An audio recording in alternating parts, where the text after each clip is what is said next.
Lately, there's been a lot of talk about how Cadillac is beating BMW, how the ATS-V is better than the M3 and M4, and how the CTS-V is a much better driving car than the M5. But I don't believe all the hype. So we'll have that conversation another time.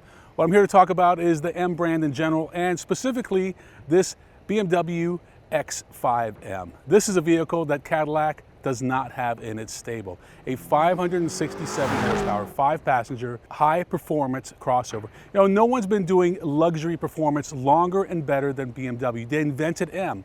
You know, AMG, that followed suit after that. And Porsche, they didn't start making some really high-performance cars until much later. BMW really started everything, and they still have a big stake in the ground. Here, where it matters, I know who's writing the checks for these cars. I know who's driving them, and I don't see a lot of ATS-Vs on the road. Every car company is going to have a different interpretation of how to make these vehicles perform. In the case of BMW, it's a 4.4-liter V8. It's a direct-injected V8, and it has a pair of twin-scroll turbochargers.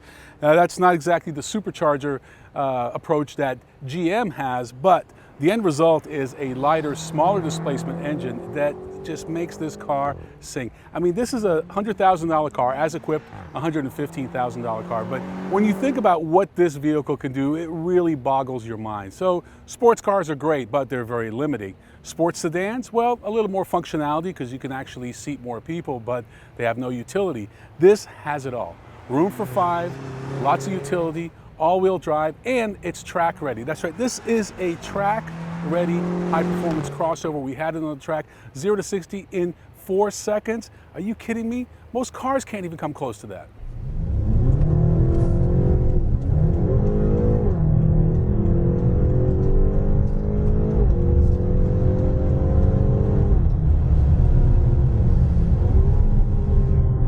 Well, that's what 125 miles an hour feels like in the X5M. This is an amazing vehicle when you think about all of the technology that goes into this vehicle.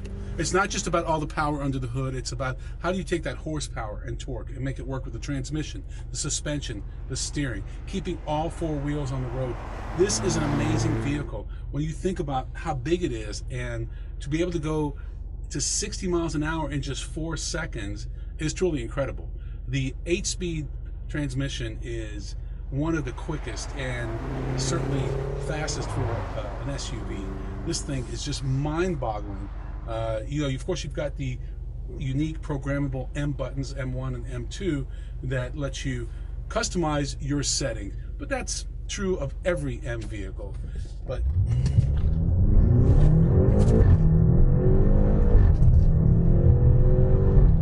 this may be my favorite of all the M vehicles, and I'll tell you why. Because it looks great, it sounds great. Well, all M vehicles look great and sound great, but this one has all the utility to go with all the sportiness. It's amazing what this thing can do. Unfortunately, this car was really built for the Autobahn, not for the streets of America. And so we only get to utilize a small fraction of what this vehicle can do. We had it up to about 145, but it could do so much more and make you feel comfortable about driving so fast. And that's the difference. That's what separates this from other vehicles, like let's just say the Grand Cherokee SRT. A lovely vehicle, but I don't get the same level of comfort once I'm over 100 miles an hour in that vehicle that I do with this one. Of course, the Porsche Cayenne, hard to argue with that one. If you want to go V8 to V8, you got to get the GTS, and the GTS is an amazing vehicle in its own right. Porsche is all about making things lighter and faster and better. But you know, BMW is right up there with Porsche. They may not get the same credibility because they don't have a true sports car like the 911, but when it comes to the SUVs, I think BMW is definitely on par with Porsche, and for a lot less money. If you got a comparably equipped Cayenne GTS, I think you'd be looking at about $20,000 more than this one. Whatever we didn't like about the X6M, we love about the X5M. So the extra room in the second row, just the more sensible cargo area, All these little things just make this a better daily driver than an X6M. X6M might perform a little bit better just because of the form factor, but overall, I'd rather have this in my garage than an X6M.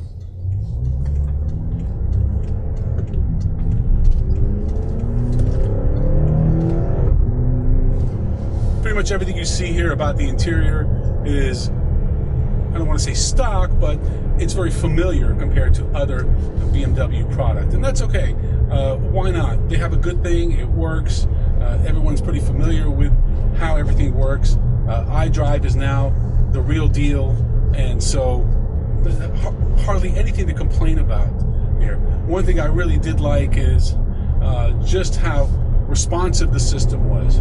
The gauges are great, very sporty. I know Porsche's got the whole large tack, small speedometer. That's a very racing style of doing gauges. BMW is smart enough to know that very few of these are going to end up on a track.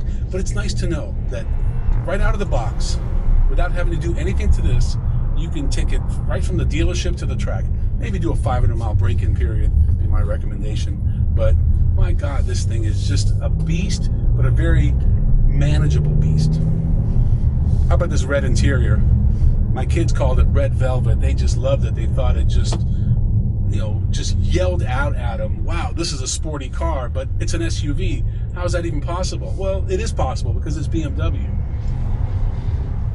I spent a fair amount of time in this vehicle, over a week, about 450 miles. So I think I'm qualified to talk about how it drives, and it is a dream. It also turns a lot of heads. Got a lot of thumbs up from people who can identify that this is not a typical X5.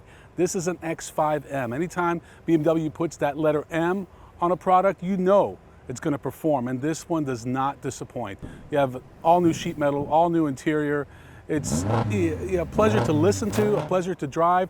This is a vehicle for the 1/10 of 1%ers, people that are willing to write a six-figure check for their SUV and enjoy it. When you buy one of these X5Ms, you're not only going to be the quickest off the line, you're also going to be the only one at the light with this type of vehicle because they're so unique, they're so rare.